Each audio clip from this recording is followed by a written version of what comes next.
In the depths of a dark forest, the whispers of lost souls pierce through the silence of the night. The doors of an ancient mansion, shrouded in mystery, have remained unopened for years. What secrets lie within is a riddle that no one knows. A brave group of friends decides to step into this cursed place, chasing their fears. However, what they will encounter there is not only the rustles from the depths of darkness, but also the ghosts of the past and the deep wounds of forgotten memories.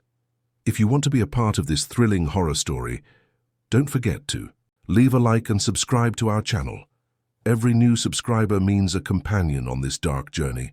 Now, are you ready to explore our tale? The forest was unsettlingly quiet, broken only by the crackling campfire.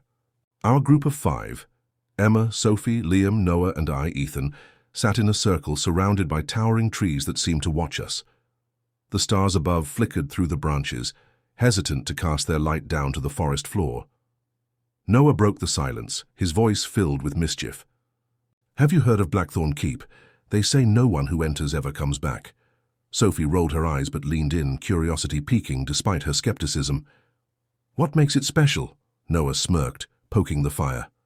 "Locals claim it's haunted by something unnatural called the Watcher.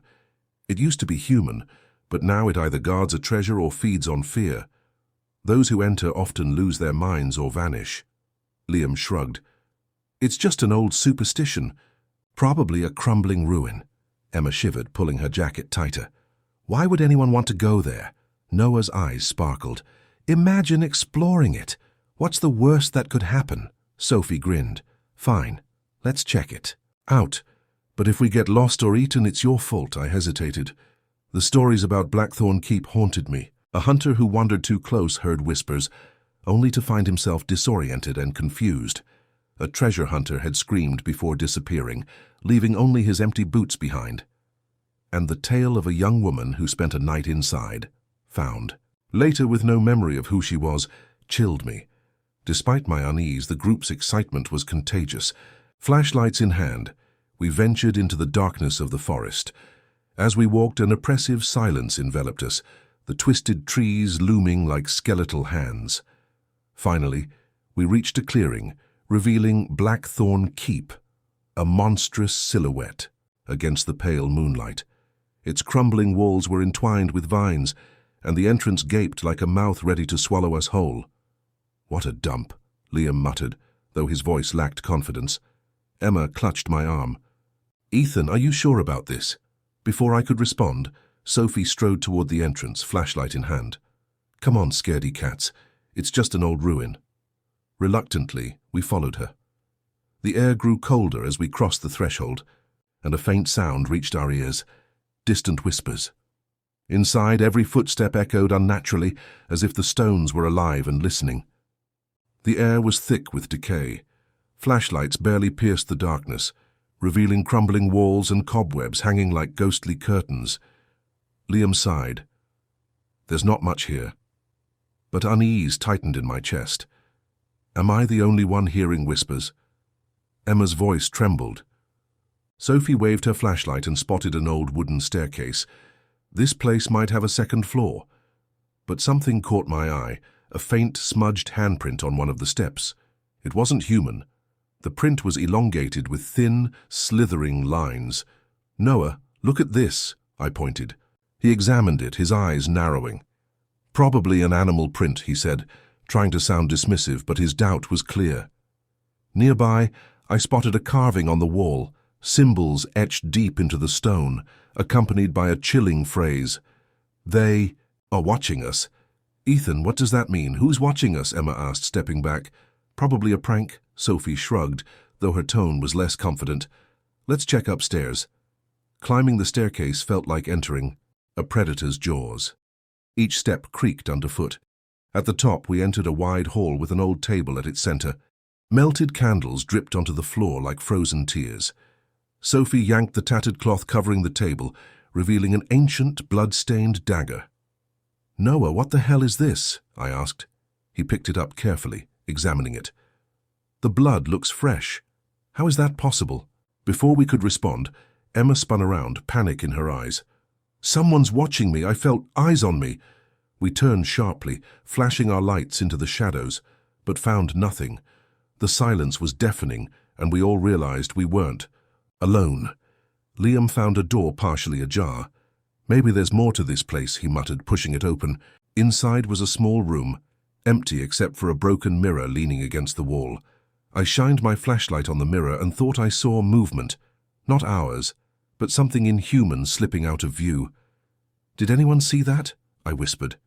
"No," one answered, frozen in fear as a low guttural sound echoed from below. It wasn't animal or human, it was something else. Noah stepped forward. "We need to leave, now." Before we could turn back, the door slammed shut. Emma let out a sharp cry, and the room plunged into cold. The whispers grew louder, not from one voice but many, an incomprehensible chorus surrounding us. The flashlight beams flickered, and shadows twisted like living things. "Get to the stairs," I shouted, grabbing Emma's hand. But the staircase had vanished, replaced by a solid wall of stone. "What the—" Sophie yelled, banging her fists against the wall. Suddenly the ground trembled, and from the darkness a figure emerged. It wasn't fully visible, but its outline was grotesque, shifting and contorting. Its eyes, or where its eyes should be, glowed faintly, burning into us with malevolence. "Run!" Noah shouted, his voice breaking the paralysis. The figure advanced, its form undulating like shadows and flesh.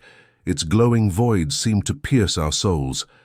We bolted toward the staircase, but it was gone. "It was here!" Sophie screamed. "Forget!" "The stairs, find another way," Liam yelled, pulling Sophie away as the entity glided closer. Noah grabbed the dagger and hurled it at the figure. The blade passed through it, clattering uselessly to the floor. It let out a guttural roar, reverberating, like 1,000 voices screaming. "It's not physical," I shouted. "We can't fight it." Emma clutched my arm, tears streaming down her face. "What do we do? We're trapped." My flashlight flickered, and the creature recoiled from the beam. "The light! It's afraid of the light," I realized. "Noah, Liam, keep your lights on it," I ordered. The two directed their beams at the figure, which shrank back, flickering. "It's working," Noah said, but the relief was short-lived. The whispers grew louder, and the flashlight batteries drained unnaturally fast. "This thing's screwing with the lights," Liam shouted. We ran blindly, the layout of the keep twisting and shifting. Doors appeared and vanished. Hallways led to dead ends. Every step brought us no closer to freedom. Behind us, the entity followed silently.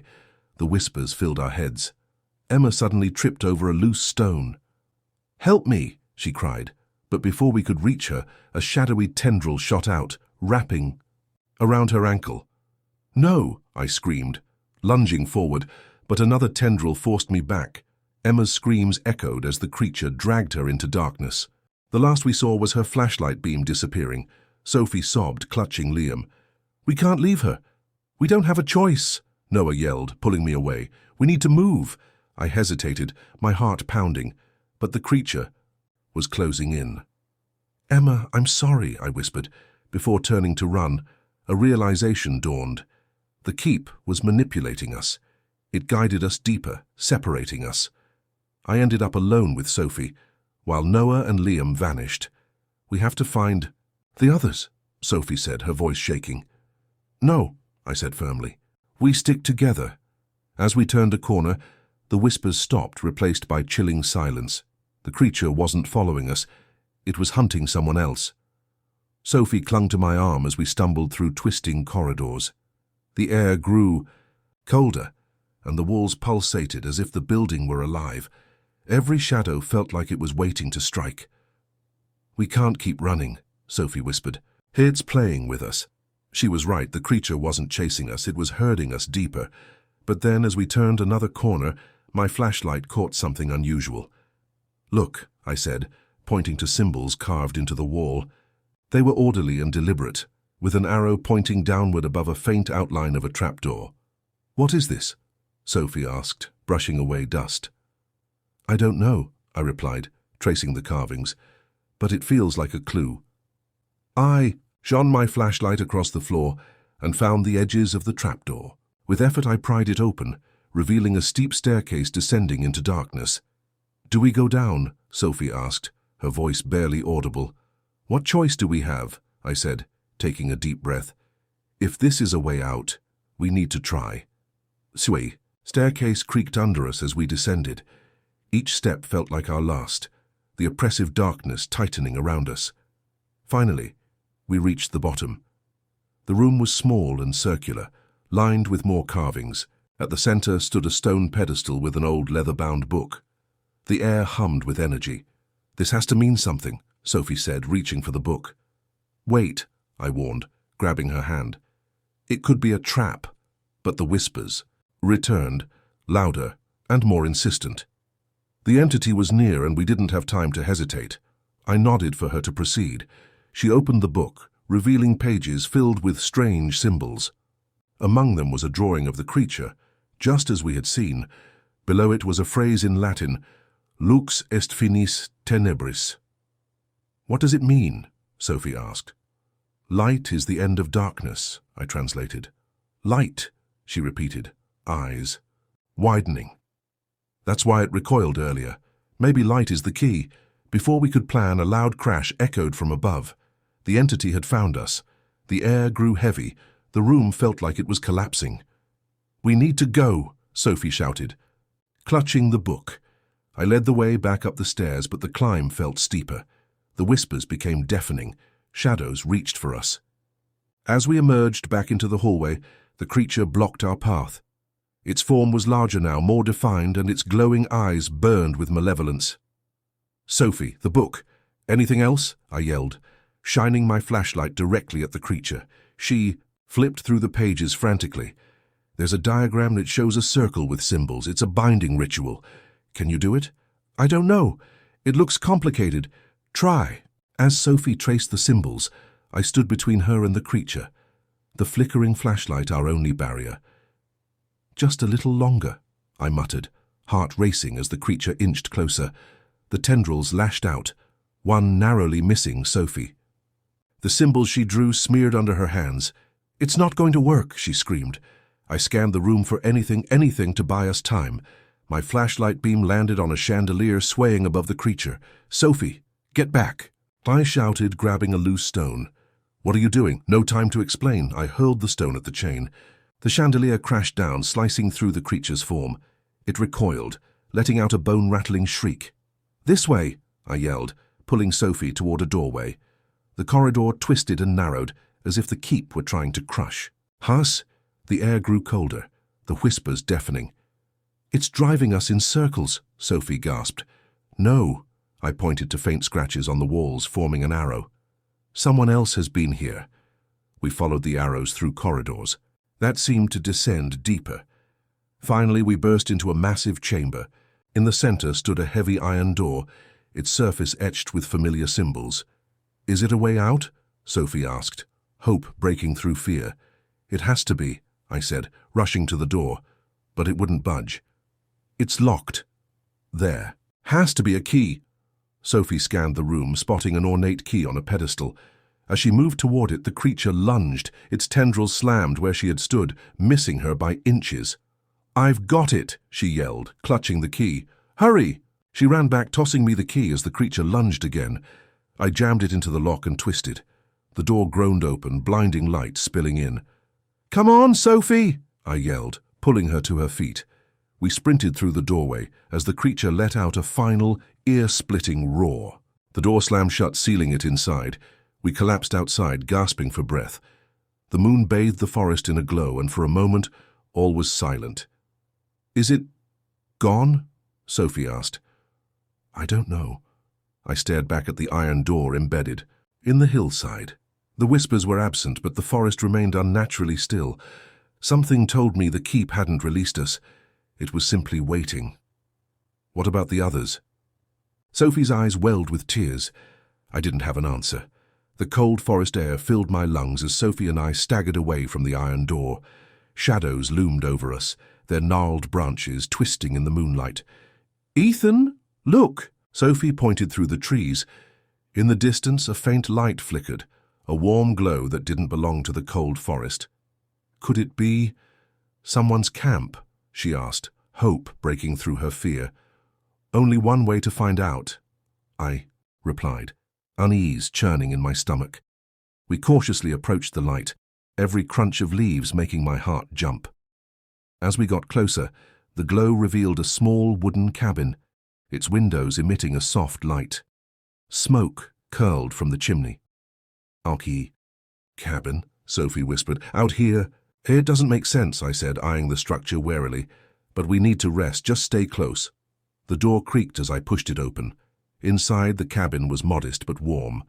A fire crackled in the hearth, and a worn table sat in the center. 2 chairs were pulled up beside it as if someone had just been there. "Hello?" I called out, but no one answered. "Do you think it's safe?" Sophie asked, glancing around nervously. "I don't know," I admitted, "but it's better than out there." She nodded and sank into one of the chairs, trembling with exhaustion. I secured the door and checked the windows, ensuring nothing could sneak up on us. For the first time in hours, we felt a sliver of relief. Sophie leaned forward, rubbing her hands near the fire. "Do you think the others made it out?" "I don't know," I said, guilt heavy in my heart. "I hope so." Her eyes filled with tears, but she nodded, determination hardening her expression. "We can't go back for them, can we?" "No," I said quietly. "Not yet." Minutes passed, the warmth of the fire lulling us into a fragile calm. My mind raced, replaying everything, the creature, the keep, the symbols. None of it made sense, yet the terror felt real. "We should rest," I said finally. "We'll figure out what to do in the morning." Sophie nodded and moved to a small cot. In the corner, pulling an old quilt over herself. I stayed by the fire, scanning the room for anything out of place, but as the flames flickered, shadows began to play tricks on my mind. For a moment, I thought I saw a face in the window, a pale, gaunt figure with hollow eyes. I jumped up, heart racing, but when I looked closer there was nothing, just the forest, silent and still. "Ethan?" Sophie asked, noticing my tension. "Nothing," I lied, forcing myself to look away. But deep down, I knew the forest hadn't let us go completely.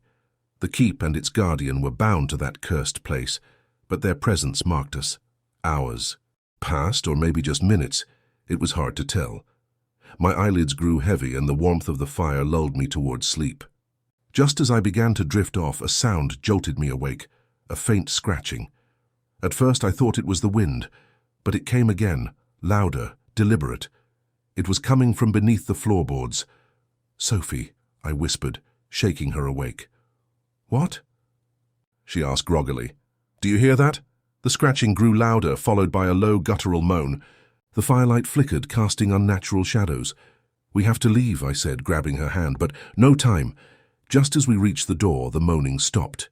A heavy silence fell, and for a moment I thought we might have imagined. Then the floorboards behind us exploded upward, and a shadowy tendril shot out, writhing like a serpent. It followed us. Sophie screamed. "Run!" I shouted, yanking her toward the door as the floor splintered behind us. The shadowy tendrils coiled and thrashed, their edges sharp. Sophie stumbled, but adrenaline pushed her forward. We burst out of the cabin into the cold darkness of the forest. The moonlight did little to illuminate our path, but we didn't dare stop. Behind us the cabin groaned and twisted, its walls collapsing as the creature roared, sending shivers down my spine. "It's coming!" Sophie screamed, glancing back. "I know, don't look, just run!" The forest stretched endlessly before us, every shadow a potential trap. Branches whipped at our faces as we pushed through the undergrowth. The air was freezing, but adrenaline ignited fire in my veins. As we ran, the whispers returned, louder and disjointed. They seeped into my mind, pulling at the edges of my sanity. The trees seemed to shift, their branches reaching out like skeletal fingers. "I can't," Sophie gasped, collapsing against a tree. "I can't keep going." "Yes, you can," I shouted, grabbing her arm. "We have to." A sudden scream tore through the air, not from us. It was human, unmistakably. "Liam? Noah!" Sophie yelled, hope breaking through despair. The scream echoed again, distorted and wrong, as if someone were imitating human agony. "It's not them," I said, stomach twisting. "Keep moving." We stumbled into a clearing, the moonlight casting an eerie glow over frost-covered ground. In the center stood an ancient gnarled tree with strange markings carved into its bark, surrounded by a ring of stones. "This looks important," Sophie said, clutching her knees. I turned to the tree, its markings and stones feeling significant. But the whispers grew deafening and the ground trembled. "What if it's a way to stop it?" Sophie protested, stumbling as I dragged her away. "We're out of time," I snapped. Without looking back, we plunged into the undergrowth. The forest grew darker, the air thicker as if the trees conspired to trap us. Branches clawed at our faces. The ground turned uneven. Behind us the creature roared, its presence suffocating. "It's slowing down," Sophie gasped, glancing back. I risked a look, a flicker of hope. The shadows hesitated at the clearing's edge, their tendrils retreating. The keep's hold on the creature weakened as we moved farther away, but we weren't safe yet. We ran deeper, the trees growing taller and closer together, blocking out moonlight.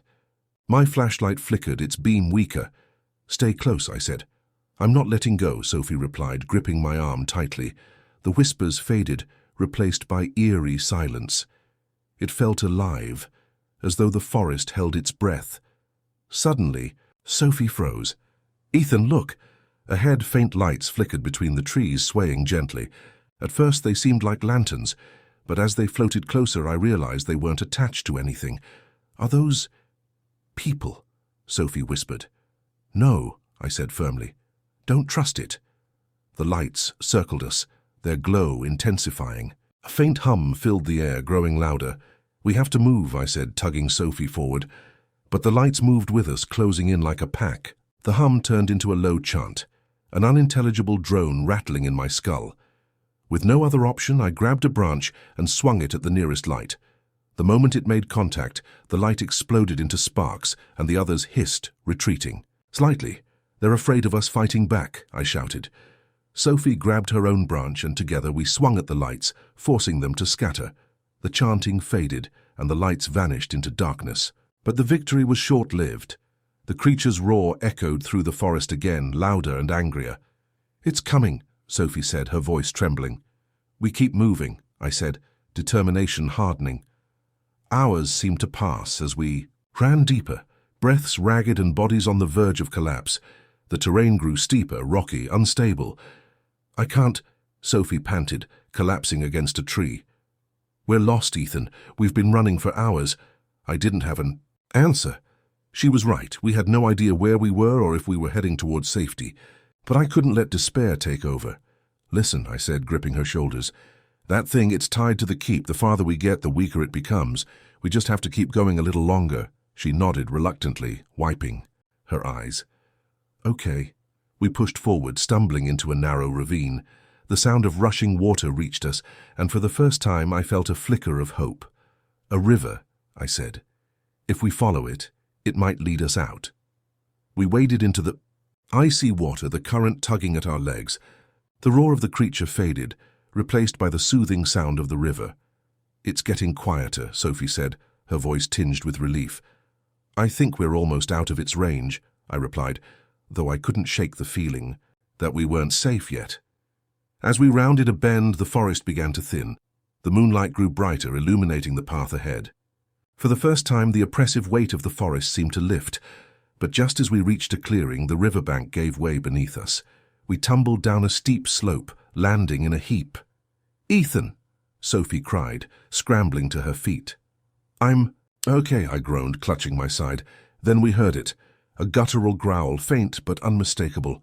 The creature was still coming, slower but relentless. "It won't stop," Sophie said, her voice trembling. "No," I agreed, "but it's weaker here. We have a chance." The thinning trees offered relief I didn't dare trust. Each step felt lighter, the air less suffocating. But the memory of the creature's growls kept our fear alive. Sophie clutched my arm tightly, fingers trembling. "Do you think it's still following us?" I stopped, listening. The forest was silent, except for faint rustling leaves. The creature's monstrous roars were now distant echoes swallowed by the trees. "I think we're out of its range," I said. Though my voice wavered, her shoulders sagged and she exhaled shakily. "We're alive." "For now," I said, scanning the shadows ahead. The moonlight guided us as the trees grew sparser. The oppressive ancient presence of the cursed keep and its monstrous guardian seemed to fade with every step. The forest now felt more like a forest, not the twisted maze it had been. "We must be miles from the keep," Sophie said, her voice regaining strength. "I think we are," I replied, looking back one last time. The darkness behind felt less alive, less predatory. "But we keep moving until we're out." She nodded, resolve steadying. After another hour of walking, the trees finally broke, revealing a rolling field bathed in moonlight. A narrow dirt road stretched before us. Direction: unknown but promising escape. "We made it," Sophie whispered, tears streaming down her face. I reached for her hand, squeezing it. "We survived." We collapsed on the road's edge, the soft grass cushioning our tired bodies. For the first time in an eternity, we allowed ourselves to rest. "I can't believe the others," Sophie began, but her voice cracked. I placed a hand on her shoulder, unsure of what to say. I didn't have the words to ease the pain of what we'd lost. "We'll tell their families," I said quietly. "We'll make sure people know. Maybe they'll seal that place off for good." Sophie nodded, though her gaze remained on the horizon. "It won't bring them back." "No," I agreed, "but it might stop others." As we sat in the night's quiet, the forest loomed like a dark scar against the sky. For a moment, I thought I heard the faintest whisper, a fragment of the voices that had plagued us in the keep. I turned sharply, staring into the trees, but the sound was gone, replaced by the steady chirping of crickets. "Ethan?" Sophie asked, noticing my tension. "Nothing," I lied, forcing myself to look away. Deep down, I knew the forest hadn't let us go completely. The keep and its guardian were bound to that place, but their presence marked us. We didn't rest long. When dawn's first light touched the sky, we rose and began walking along the dirt road. Each step felt like a victory, defying the horrors we'd faced. Though we escaped the forest, I couldn't shake the feeling that we carried a piece of its darkness with us. The whispers were gone, the creature far behind, but the memories lingered, vivid and unrelenting. "Do you think it'll ever end?" Sophie asked as we walked, hope and fear mingling in her voice. "I don't know," I admitted, "but we'll keep moving forward. That's all we can do." As the sun broke the horizon, warmth touched our faces, banishing the cold that had seeped into our bones. We trudged along the dirt road, uncertain but hopeful, knowing that together we could face whatever lay ahead.